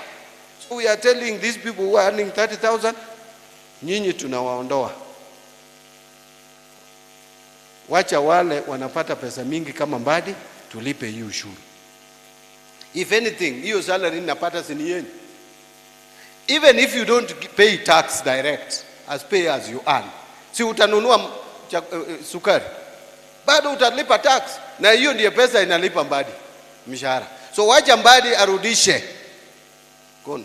I should be taxed properly. Hiyo mshahara yangu karibu 1,900 na kitu ikatwe properly. 200, 300 iende kwa serikali. Si ndio? To educate people, capitation. To educate, tupeana kwa health. So we are going for, actually let me conclude. By the way, the principles of taxation dictate that you should tax wealth. Number 2, kama pesa haijatosha, then tax income. But never tax trade. So we are trying to avoid taxing trade and reducing taxation on income, but tax wealth. Mshahara inafika mahali mheshimiwa, sasa inakuwa it beats income, it becomes wealth. Sasa kama una earn mshahara ya 5,000,000, honest, hiyo ni income. Hiyo ni return on employment kweli. Na uko tu na kichwa moja kama watu wengine. Hata kama ni stress, I know there is too much stress. But hiyo sasa ni wealth. So we are coming for just taxing wealth. Just tax wealth. Those who can afford, they are to tax. That is what most countries do. Hey, I think I've talked a lot. Have I spoken to anyone in the room? So those of you who are saying, hii serikali ya Ruto imeweka ushuru juu, you should understand where this government found the economy. It was terrible. But we have agreed with the president that now that things are getting better, let's give it back to the public. Let's give back to those who are earning low income. Let's reduce taxes on the people. So this is the beginning. If we see our economy is even doing better, we will even go for VAT. Why not? See, we told you we will reduce salaries, we reduce VAT, we reduce corporation tax, corporate tax. We will go for that. But let's start with this low income earners. We remove the tax. By the way, if you check someone who is earning 50,000, that, if you calculate that tax and about 2,000 more, if you go to the bank and you find you have earned 2,000 and more, so, to someone who is earning $1 million like me, that is nothing, isn't it? But to a person who is earning 50,000, it is a lot.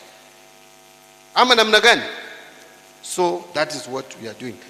I don't know whether I've addressed, let me address some of the questions that you asked me quickly. Then I think, Mheshimiwa, on the issue of the dwelling of the road, I'm following it up, why it has taken inordinately too long.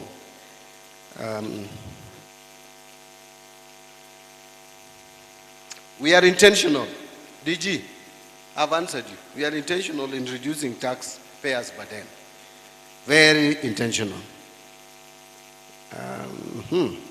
I think I've addressed health issues and addressing student finances to reflect on inflation. I've just told you that we are likely to put more budgets under higher education loans board and even on the scholarship. Delay in funding, I've addressed that, including TVETs. Increased levy on spare parts. This we may need. Please put forward this proposal that you are asking us to reduce levy on spare parts for motorcycles. Lakini tukireduce, najua mtanunua motorcycles. Tafadhali, you also behave well. Wacha kutumaliza bwana. Motorcycle riders, I don't know, many of you are not even going for training. Mnabeba watu, mnatuangusha. People, the money that we spend in our health facilities to treat people who are involved in the accident is too much. So talk to your members, but the government, I agree, must come in strong to bring order in our public sector space, transport space. And give civic education, I agree. What plan? I think, Wycliffe, you asked me plans. I've told you, it is you to suggest what you want to be done for you. Then we look at our budget. Leonard, we will follow up how the funds channeled through council is utilized. And I know there was a proposal to have a location for medical to persons living with a disability. I'll check if there's a specific line with SHA on this. And of course, education. I think that's it. Registration of PWDs. I have noted. In summary, I sat here and I took notes. I did not even trust my people. I was writing myself because what I write with my hand, with my pen, it's easy for me to understand what was actually said as opposed to what other people write for me. So I want to stop it there and request you that we take maybe 3 questions, 3 burning questions. Hey. But when I give you, it's 1 question and it is 30 seconds. Now, umalize. Don't build a story. I am sharp enough to understand you quickly. I'll start with the lady at the far end. Wangapi wanataka kuongea hapa? Now, my friend, you are intimidating me. Give it to him after that. Because you are standing, the rest are sitting. I'll give MCS after 2 or so. Wacha niende nyuma. You know, if you laugh with me, I'll give you chance. Now, your teeth is wide open. Your mouth is wide open. Wewe, umeshinda huyu. So the guy who has laughed with me, no, the gentleman. I've given the lady, then you, then him. Yes, go ahead. All protocol observed, good afternoon. Good afternoon. My name is Barbara Simiu, a student at Meru University. Kindly pull your, put microphone. Sorry. Yeah. My name is Barbara, a student at Meru University. So I'll start by appreciating Honorable Mbadi for the good work he's doing for the public participation as enriched in the Constitution of Kenya 2010 and the committee at large. So my question is, for a youth who has a company, how can he or she access the government tenders, given that out here we are being told that only people in government can access shares? Thank you. Did I get the question? Although you people are clapping, can you repeat the question? Am I the one who is slow? Because Okay. everybody is clapping and I didn't get it well. Okay, my question is, for a youth who has a company, how can he or she access government tenders, given that out we are being told that only people in the government can access government shares? Tenders. Government tenders. Those who? For youths who have companies. Yes. How easily can they access government tenders?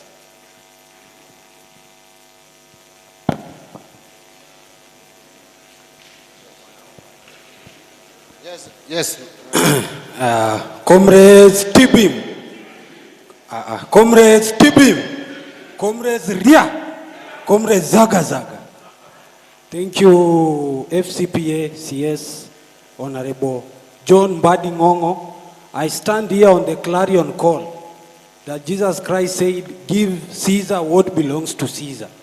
So first, I want to appreciate you, Bwana Waziri, for the good lessons that you have told us. One, I want to retaliate and emphasize that us as the youth, we want the privatization of the KPC and the Safaricom to be done, because we want more finances for our future generation, and even your grandchildren will want this finance to be channeled into development. And secondly, Bwana Waziri, you know, as you said, the budget used to be as sacred as the Ark of the Covenant, but now you are engaging us, and we want to thank you for that. Lastly, Bwana Waziri, before I sit down, I have comrades here that I worked with who are not on the list. Comrade Mko, about 50, Bwana Waziri, ukitupanga hapo comrade waziri asikuje, comrade alale njaa, tutakuwa tuko na shukrani. The call inasema vizuri, tulia kidogo, mgeni akikuja mwenyeji apone. So thank you so much, Waziri. And lastly, my question. Waziri, lastly, these comrades here, we have what we call Vijana Economic Front, which is for comrades in these institutions that are here.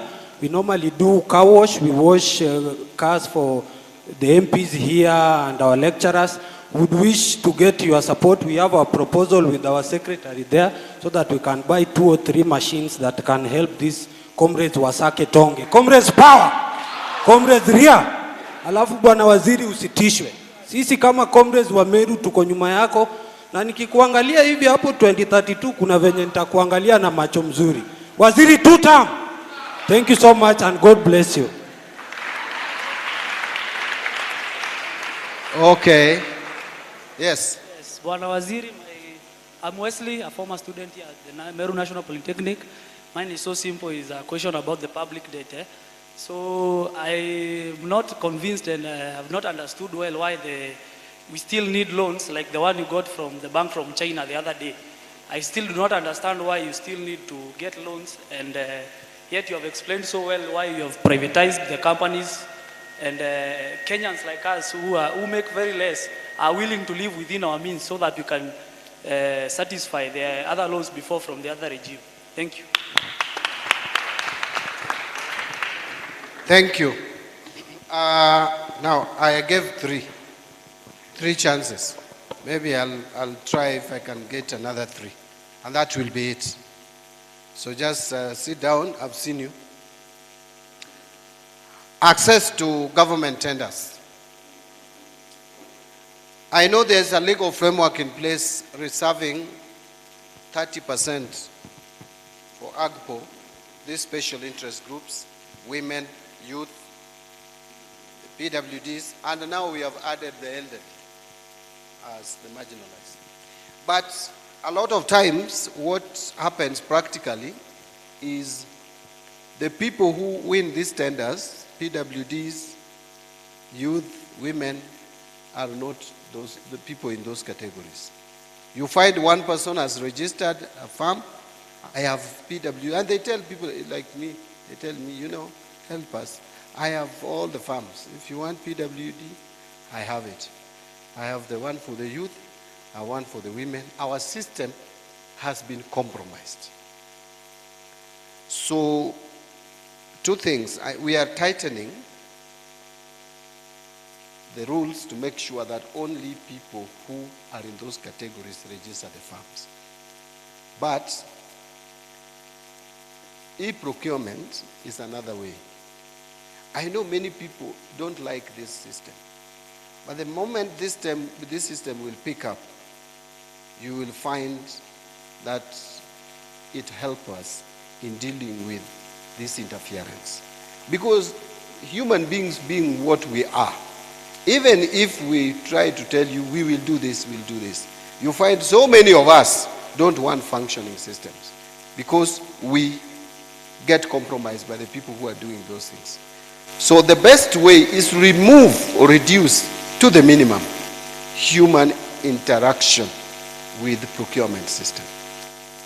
The moment you reduce human interaction with the with the procurement system, then you make it more efficient and you make it more accountable. That's why I've been pushing this e-procurement. This first year it has struggled, but I am sure when we get to 2026-27, now it will pick up without excuses. By the way, many institutions are now using e-procurement perfectly well. The noise has gone down. In fact, some people wanted to blow it out of proportion, that, you know, we are not even absorbing development expenditure because of the system is frustrating us. You go and check our absorption of development expenditure part of the budget. The first half of the year, we only failed to absorb 33 billion, what we were supposed to absorb, which is one of the highest since. Because all the time, development expenditure is absorbed, it's not absorbed 100%. So where is this lie that e-procurement is stalling procurement? It is in the minds of people who want to still continue with a system that is compromised. That is the truth. I know we gave some exemptions. Next financial year, I will not give those exemptions. Everybody must roll into e-procurement, so that we help people who don't know who knows who in government. You must know who knows who. Muache kusumbua mheshimiwa hapa ati unataka tender. You go to the internet and you apply for tender, you get it, you can see whether you are losing or you are getting. Wacha kusumbua DG here ati unataka county tender. Wacha kunisumbua, wacha nifanye kazi yangu national treasury. Do the tender, use the system, use the tender. If you are losing, you are seeing. If you are not, if you are winning and someone is trying to mess up with you, you can shout because you can see it.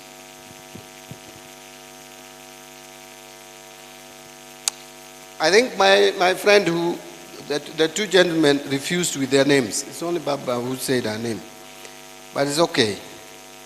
I think my friend, you largely spoke in support of privatization, and you ended up by saying that we should reduce borrowing. I agree with you. And that was followed by your other colleague who asked, why are we still taking loans? You know, loans, countries will continue to take loans, but we must take it in line with our capacity as an economy.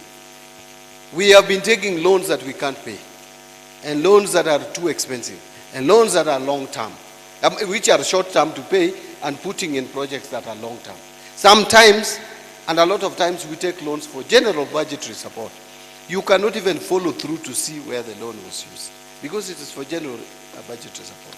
So with this privatization, we will now have space to reduce the loan uptake.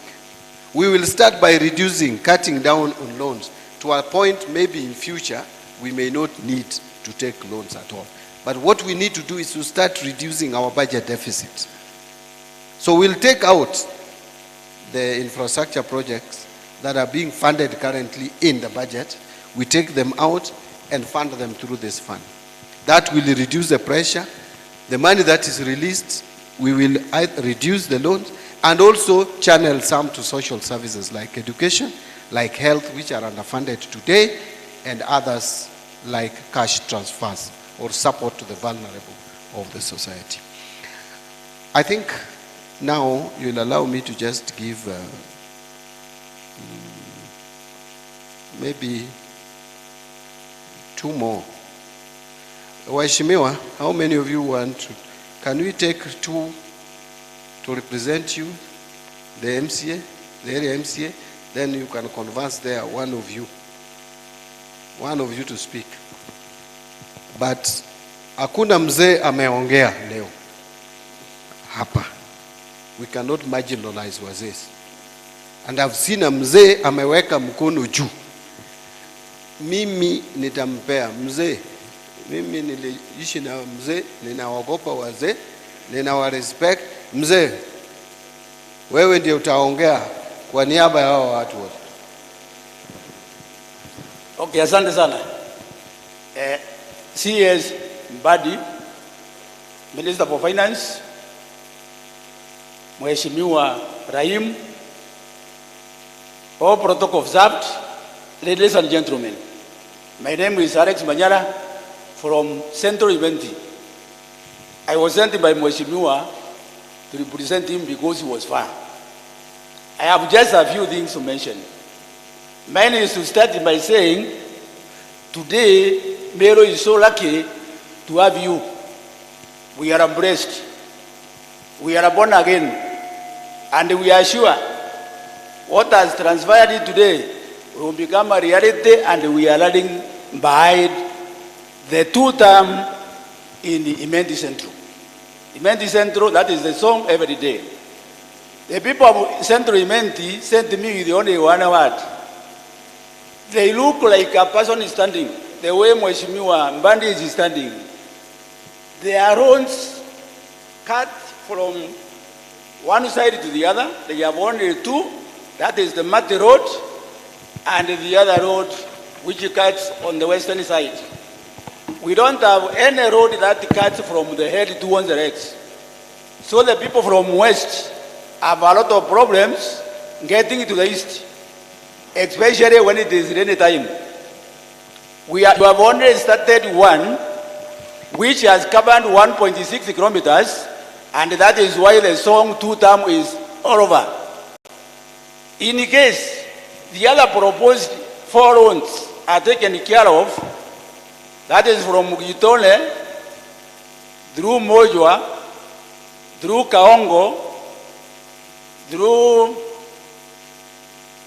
Medongo, and then from Kiamori down to the Vice President is taken care of, and the road from Mariene through Equator, joining with Mheshimiwa Rahim, is completed, and the one from Kedirone through Kariene, going through Gaito, if the 4 are completed, Abodogochi will be served well. Lastly, there is the Mariene University. Mariene University was awarded 500 million by the president. Sometimes back, we are still waiting so that the university can be completed. Mheshimiwa do something for that one. We have no hospitals. Hospitals in the area, we don't have anything of any level. We are asking that Gidongo becomes level 5 hospital. We have Kaongo level 4, Ndero level 4, and if those ones are given to us, we shall be happy. Those Thank are you. the few I can ask for. Thank you. Thank you, Mzee. I think you have represented very well Central Elementi Central. What I'll do, I'll have a conversation with the MP to get the names of all the roads. You know, you mentioned them. I was struggling to catch the names, but that I will discuss with the Mheshimiwa. Can we now listen to the two MCS? Thank you, Wasili. My name is Caleb, MCA Municipality. Mine is simple. We are working towards a Meru city. And my question was, what are you doing from your hand, maybe to help the county government towards the dream of achieving the Meru city? Because we know the equitable share that you said it was from 5.1 to 415, that is across the counties. But from your hand, is there anything that the government is doing so that now when we come to the people, we'll be able to mention it better as a government? Thank you. Thank you. Thank you, Waziri. My name is Jim Muchui, MCA for our own Kodavana, Majority Whip County Assembly of Meru. And Waziri, we have agreed, I do 30 seconds, I give him 30 seconds. He has something burning. My issue is on the issue of... I've given you 1 minute and him 1 minute. Thank you, Waziri. That's generous. Thank you. So, Waziri, my issue and my recommendation is on the issue of TVETs. You understand that we have TVETs in almost every consistency in this country. And previously we used to have 30,000 capitation from government and also 40,000 from HELP. And the students used to join TVETs, they would pay only 2,000 shillings. Right now, Waziri, the students are paying 13 or other institutions 15,000, those who are joining, and those who are continuing are paying some tuition of 5,000. The Karumo TTI is in my ward, which has been best in the country for the last 4 years, consistently. And we have around 7,000 students there. We normally record 2,000 in the intake, in the initial intake. But right now we have recorded around 100. So what I'm saying, Waziri, in this budget, let's go back to where we were and try to see how we sort out that issue. Because if they continue paying, then these institutions will collapse. And the people have been invested heavily around those institutions, and there will be no students there. Thank you. Number two, Waziri, you said on help. Again, beyond, I know you have said many things about help. Beyond the issue of delay, there's a problem. This week I was following something from, for a student in my ward. And the students are allocated money in the system. And the help says they don't have money. And when I followed, they told me unless they get a supplementary budget, that is when that money can be dispersed.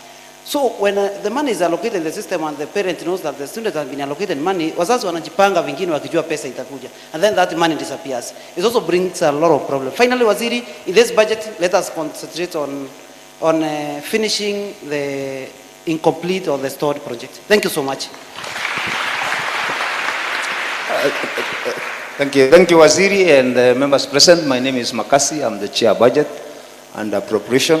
So I need them to speak out on Mbadi about Kazi Maju. Kazi Maju mostly that encompasses those who qualify with the technical skills. So I want you to incorporate in the budget money for this, because when I reach out to the agents, they want us to pay like 240,000 when there are jobs. These students can be able to raise money to get passports, but they cannot raise money for the agents. So I want you to consider in your budget, please appropriate money in the budget to help them to get air flight tickets and to pay the agents. Thank you. Thank you. Ladies and gentlemen, I think we'll agree that we can end it there, because we have overstretched it. Na tujakula. So I think we need to end it somewhere. I think the reason why TVETs are now struggling is because of the expansion. The TVETs were not as many as they are now, and we are still expanding, which is a good thing. So what we may need to do is to look at our priorities and see how to allocate more resources for TVETs. Again, bear in mind that we have limited resources. Unless you want us to take more, which I don't want to agree with. So we will add money to support TVET education, but it may still leave us with a gap. So we need to check how to reprioritize. But I've taken note that that is a valid concern, that we need to allocate more resources to TVETs. And I can't agree with you more. We need to complete the incomplete projects before now we start new ones. Kazi Maju, yes, there is intention to allocate some money. Actually, I think we may allocate some money, even in the supplementary budget, to support that initiative.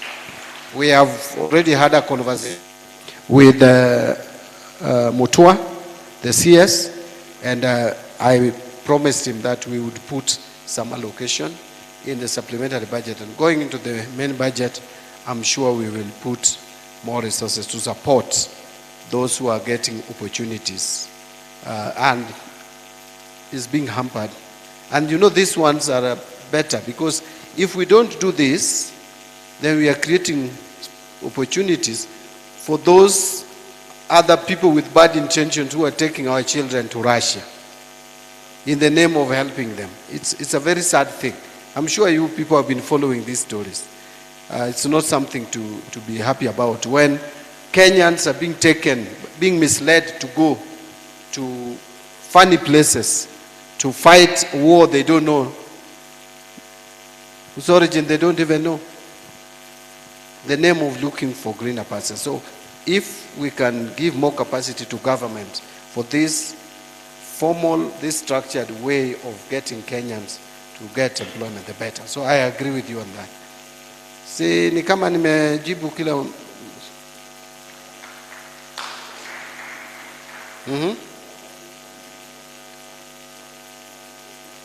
Yes. Yes. For the interest of time, my name is Elias Muraga Julius. I'm the CEC in charge of youths and sport. And I'll go straight to the point because my boss, I believe, had spoken much. Mimi ndio tulikuwa napanga hii kazi na Osborne Yogo is my friend. To the point, can you confirm, Waziri, about Kenoru Stadium? Kwa sababu Kenoru Stadium, as the people who are in sport, hiyo uwanja saa hii ni dry. Na there are a lot of things that have been said before. And it is now under Sport Kenya, na bado haijafika kiwango as per the MOU we had with the county government. Number two, there is the narrative imekuwa ikiendelea na wengi wameona kwa social media. Can you confirm why is it very hard about the bursary being brought together, watoto wasome for free? Kama it is possible, ama ni nini na kuangwa shida? And finally, the cost of implementation ya project inakuangwa very high.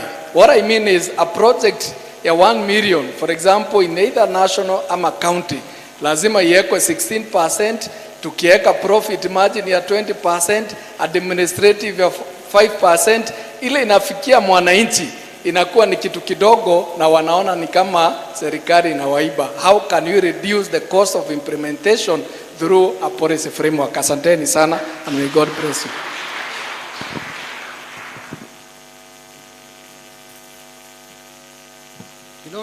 Kenoru Stadium, I think this is something I can pick up and find out whether there are plans. I know there are plans to upgrade most of our stadium in the country.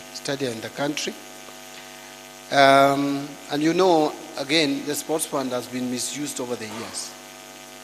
Misused completely. People were doing funny things, sports academy, na ni fence tu ndio imewekwa na some funny shade, and 50 million is gone. So it is something that I know first we are spending some money. Sometimes we use KDF now to do some stadium. We are doing one in Kakamega. I know there's one in CIM. So and there's one, is it Machakos or Kitui? Either of the two. So I'll pick up this. We see Kenoru Stadium, I think, needs serious upgrade. It's a stadium that has historical named. We have heard about it for years. So that is taken. Cost of implementation of projects is very high. True. By the way, let me tell you, one reason why, and it's not because I was MP. I don't see myself being MP again, but this world you can't rule out anything. I may not run again for member of parliament. So whatever I say out of experience. The reason why National Government Constituency Development Fund is succeeding is because the cost of implementation is low. The cost of management is very low. Just go and look at the framework for NGCDF. We must minimize cost of implementation. And one of the reasons is what that girl said. Procurement is faulty. In this country, we do 1 kilometer of tarmac road at over 100 million. Why? Why?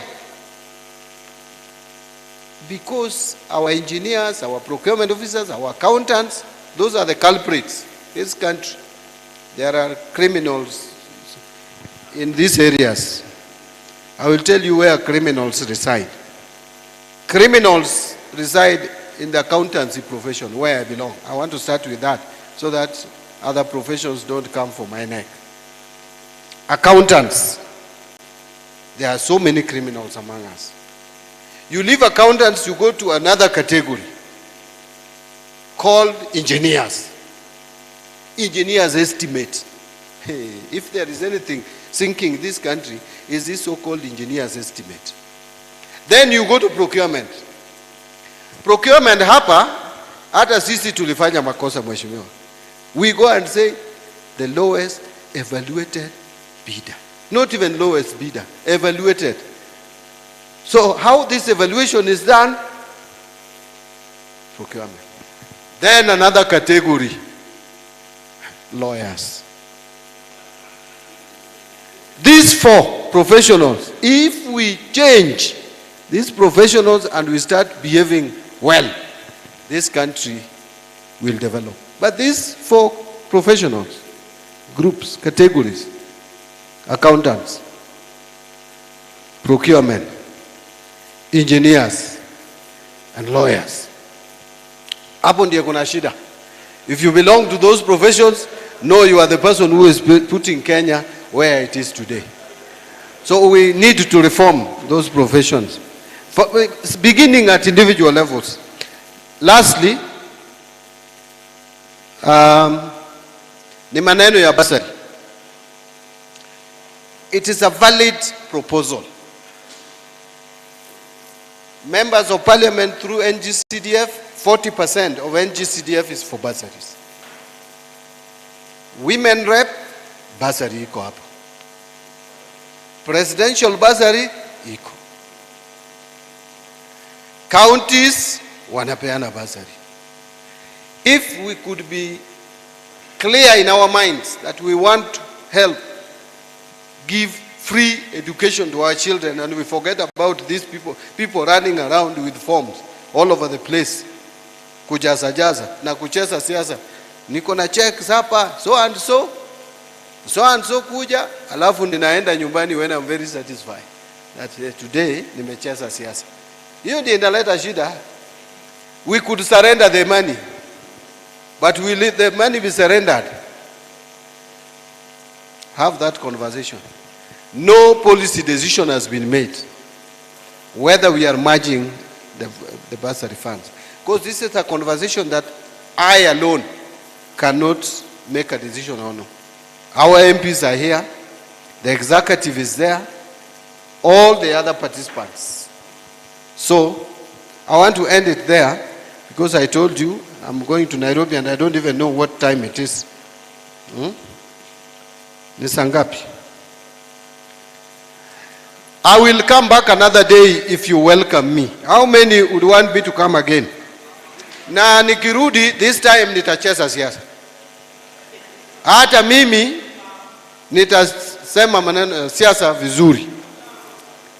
Nirudi niseme 2 term. Wangapi wanasema nirudi niseme 2 term?